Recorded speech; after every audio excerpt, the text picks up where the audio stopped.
Everyone, welcome back to my channel. तो friends, कैसे हैं आप सब लोग? आई होप आप सब बहुत अच्छी होंगे, खुश होंगे, स्वस्थ होंगे और मैं भी बिल्कुल ठीक हूँ। तो फ्रेंड्स, आज ना पहला नवरात्रा है, नवरात्रि का पहला दिन है और आज ही के दिन ना अगर देखा जाए तो हिंदू कैलेंडर के हिसाब से हमारा नया साल भी शुरू होता है। तो सबसे पहले आप सभी को ढेर सारी शुभकामनाएं नवरात्रों की भी और नए साल की भी। फ्रेंड्स, आज ना जैसे पहला नवरात्रा है तो बहुत सारे एक्स्ट्रा काम हो जाते हैं। तो सबसे पहले मैंने सजाया माता का दरबार और थोड़ी सी डेकोरेशन मैंने रात में ही कर ली थी क्योंकि बहुत टाइम मुझे हो गया था और इसमें ना काफ़ी टाइम लगता है। तो फिर मैं आज ना बहुत जल्दी ही जगी हूँ। सुबह के 4:30 बजे के आसपास का टाइम अब हुआ है। वैसे मैं 4 बजे ही जग गई थी। आप बाहर का व्यू देख सकते हैं, अभी बिल्कुल अंधेरा है, 4:30 बजे का टाइम है। तो क्योंकि बहुत सारे मुझे अपने एक्स्ट्रा काम निपटाने हैं और अब देखो थोड़ा बहुत जैसे मैंने काम कर लिया तो 5:30 का टाइम अब हो चुका है। अभी सूर्य देवता नहीं निकले हैं तो बहुत जल्दी ही उस दिन ना ये समझ लीजिए कि एक एक पल ऐसा होता है कि बहुत काम का। तो अब 5:30 बजे का आसपास का टाइम है तो मैंने सोचा कि पहले मैं अपना नहाना धोना जो है वो निपटा लेती हूँ क्योंकि पूजा जल्दी है आज करनी। ऊपर से घर के जो एक्स्ट्रा रूटीन वाले काम होते हैं रोजाना के वो भी है। तो घर के तो सारे काम मेरे हो चुके हैं, बस मैंने माता का पूरी तरह से दरबार सजा लिया। अब आप देख सकते हैं कितना सुंदर लग रहा है ना दरबार माता का। बस अब मैं अपनी पूजा शुरू करूंगी क्योंकि सारा जो खाना वगैरह जो किचन वगैरह का जो काम है वो सारा खत्म हो चुका है और अब बज चुके हैं आज मुझे पूरे 10:30। तो 10:30 बजे मेरी पूजा स्टार्ट हुई। कोई नहीं, फर्स्ट नवरात्रा है ना तो ऐसा तो हो ही जाता है, बाद में तो रूटीन में आ जाता है ये। तो यहाँ पर मैंने सारा सामान जो है तैयारी करके रख ली है। वैसे तो मतलब मैक्सिमम तैयारी मैं पहले ही कर चुकी थी, लेकिन होता है ना कई बार कुछ छोटी छोटी तैयारियां रह जाती हैं जो एंड टाइम पे होती है। ऐसा ही कुछ मेरे साथ भी होता है। तो यहाँ पर देखो मैंने दरबार जो है माता का सजा लिया है बहुत अच्छे से और अब मैं सारा सामान यहाँ पर लाकर रख चुकी हूँ। तो यहाँ पर मैंने अखंड ज्योत के लिए जो बाती होती है ना, कलावे से ही बनाई है मैंने ये वाली बाती और इसको मैंने तैयार कर लिया है। ये रेडीमेड भी आती है, अगर आप चाहें तो मार्केट से इसको परचेज कर सकते हैं। रेडीमेड भी काफ़ी अच्छी मिल जाती है, लेकिन मैं तो हमेशा कलावे से ही तैयार करती हूँ। हाँ, रुई वाली भी आप लगा सकते हैं, जैसे आपको सुटेबल लगे, जिसमें आपको ज़्यादा सुविधा लगे उसकी आप बातें तैयार कर सकते हैं।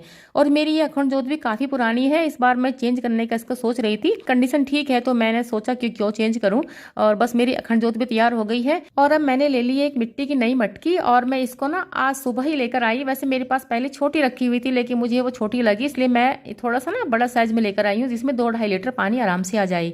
और इसके ऊपर पहले हम रोली हल्दी से सातिया बना लेंगे क्योंकि जब भी कोई शुभ काम होता है तो जरूर उस पर इस तरह सातिया बनाया जाता है। और मैंने यहाँ पर कलावा बांध लिया है। अब इसमें डाला थोड़ा सा गंगा जल और उसके बाद इसको फिर हम सादे जल से भर देंगे।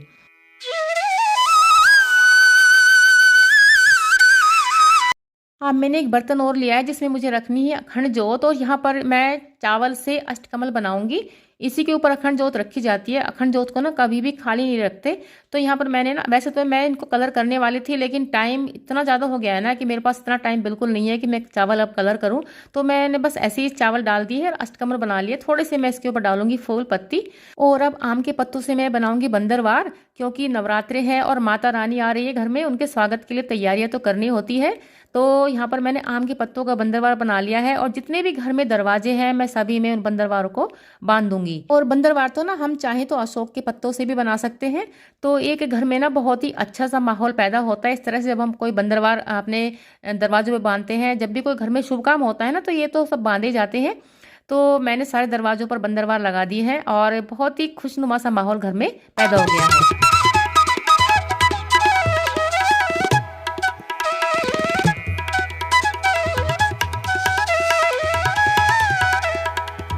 तैयारी मेरी कंप्लीट हो गई है और बस अब मुझे करनी है माता की पूजा। तो पूजा स्टार्ट करते हैं ना तो सबसे पहले कलश की स्थापना होती है।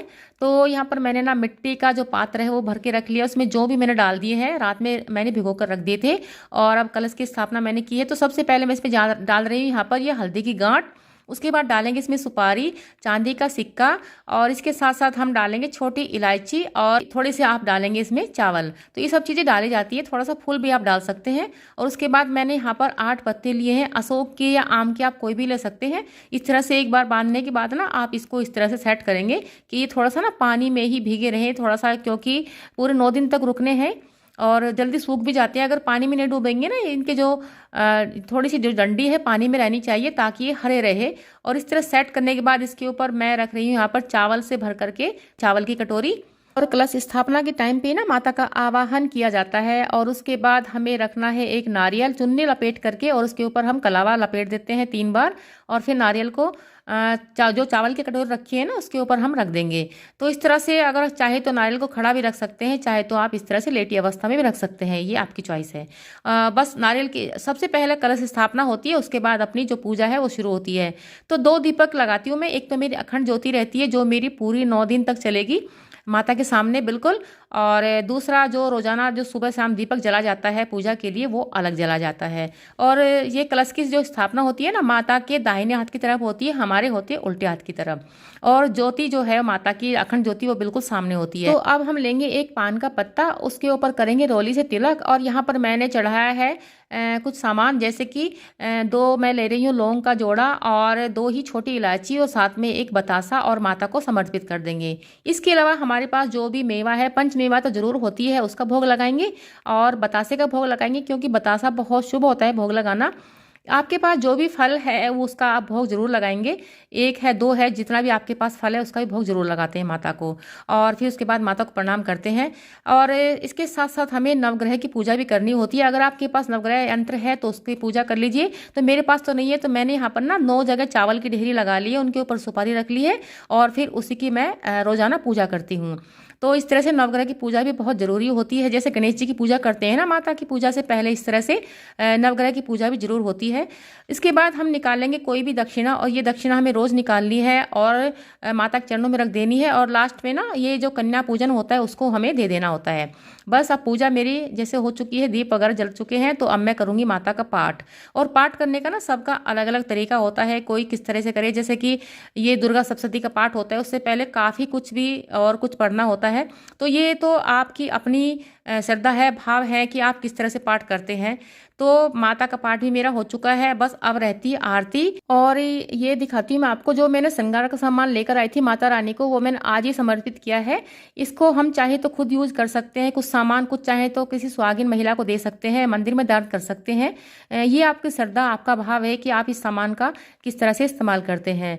तो पूजा के बाद मैं ना थोड़ा सा एक छोटा सा हवन भी करती हूँ, जिसमें मैं माता को लौंग और बतासे की भेंट चढ़ाती हूँ।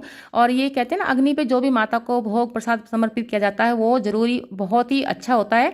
तो अब मैंने गाय के गोबर से बने हुए छोटे छोटे से कंडे, जो मैंने पहले आपको वीडियो में दिखाई भी थे, उनको ले लिया है, और थोड़ा सा घी डालने के बाद उसको अग्नि दे करके, और यहाँ पर मैं पहले आहुति देती हूँ माता रानी का। कोई भी मंत्र आप जप सकते हैं, जो भी आप मंत्र जपना चाहते हैं, आहुति डालिएगा घी की। उसके बाद जो लौंग और बतासा है माता के जो ये भोग होता है उसको आप जरूर चढ़ाइएगा अग्नि पर, ये बहुत ही अच्छा होता है।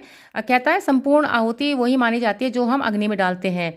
तो इस तरह से मैं पूजा अपनी इस तरह से करती हूँ। उसके बाद फिर होती है आरती, कपूर से आरती करती हूँ, और एक लौंग का जोड़ा मैं जरूर चढ़ाती हूँ। और लौंग का जोड़ा और कपूर की आरती बहुत ही शुभ मानी जाती है माता की आरती में। तो बस लास्ट में होती है माता की आरती, और पूजा के बाद जो हमारी आरती होती है ना वही हमारी संपूर्ण पूजा मानी जाती है। आरती में छोटी मोटी अगर कोई गलती रह भी गई है, माता रानी से हम प्रार्थना करते हैं, तो आरती जो है वो संपूर्ण कर देती है सारी पूजा हमारी। तो पहले मैंने माता रानी की आरती की, उसके बाद जो मेरा मंदिर है अलग से उसकी मैंने आरती की, और फिर आरती को पूरे घर में घुमाया। तो इस तरह से मेरी आरती संपूर्ण हुई और मेरी आज की पूजा भी। फ्रेंड्स, मेरा तो जो पूजा वाला रूटीन है ना वो पूरे नवरात्रे इसी तरह से रहने वाला है। हाँ, थोड़ा सा ना आज कुछ एक्स्ट्रा टाइम लगा, जैसे कलश वगैरह की स्थापना हुई थी। बाकी तो मेरा जो रूटीन है पूजा का वही रहेगा, और इतना टाइम लगेगा भी नहीं। तो फ्रेंड्स, आपका रूटीन किस तरह से रहता है नवरात्रों में या फिर डेली पूजा में, आप जरूर बताइएगा मुझे कमेंट में। और अगर वीडियो अच्छा लगा हो ना प्लीज़ लाइक जरूर कर देना, चैनल पर नए सब्सक्राइब कर लेना, और कमेंट में जय माता जरूर लिखिएगा।